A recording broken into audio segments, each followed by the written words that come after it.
Vendredi aujourd'hui, c'est le jour où traditionnellement on mange du poisson. Et justement, j'ai attrapé du beau poisson pour ce soir. Et j'ai envie de mettre à côté de cela un très très beau vin, je dirais même plus, un grand vin. Et pour cela, nous allons dans la région de Bordeaux, et plus particulièrement juste au sud de Bordeaux, là où se trouve le berceau de la viticulture de la région de Bordeaux, juste au sud de la ville donc. Voilà, on a une petite carte plus en détail ici.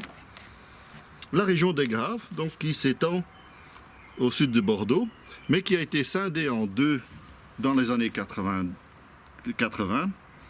La partie sud étant toujours les Graves, mais la partie plus près de la ville, autour des villes, des communes Pessac et Léognan, on a créé l'appellation Pessac-Léognan, parce que là se trouvent tous les grands crus classés historiques, comme Aubryon par exemple, des noms très très célèbres. Mais je ne vais pas vous parler aujourd'hui d'un grand cru classé, mais d'un château qui, pour moi, peut facilement rivaliser avec les meilleurs crus classés de la région, le Château de France. Le Château de France qui fut acheté en 1951 par Bernard Thomasin, qui ensuite laissa le domaine à son fils, le super sympathique Arnaud Thomasin, depuis donc 1996, si mes souvenirs sont bons. Et en fait, j'ai appris à connaître le Château de France tout simplement lors des dégustations des grands crus classés, où le Château de France était toujours aussi représenté et où je trouvais chaque année que la qualité de ce domaine pouvait vraiment rivaliser avec les meilleurs vins de cette appellation.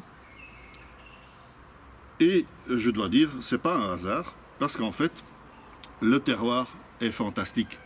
Château de France se trouve justement sur les terrasses de Graves, apportées par la Garonne, et à côté d'illustres voisins comme Domaine de Chevalier et Château Fieux-Alpes.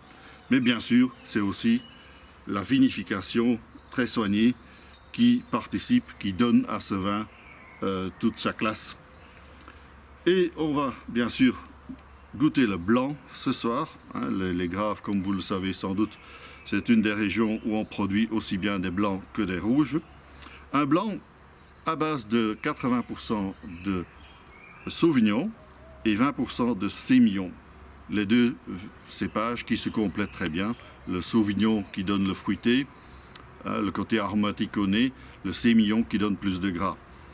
Et ici, ce vin est aussi élevé en barrique pendant une douzaine de mois, environ 40% de neuve, ce qui donne bien sûr encore plus de complexité à ce merveilleux vin.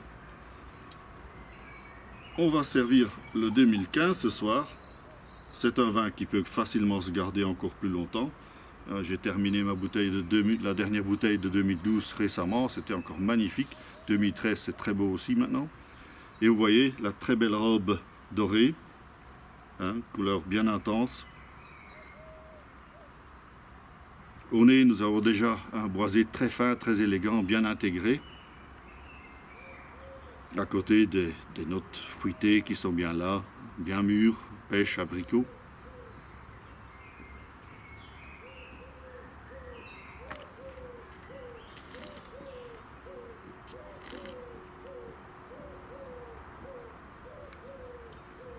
Et puis en bouche, le vin s'épanouit complètement.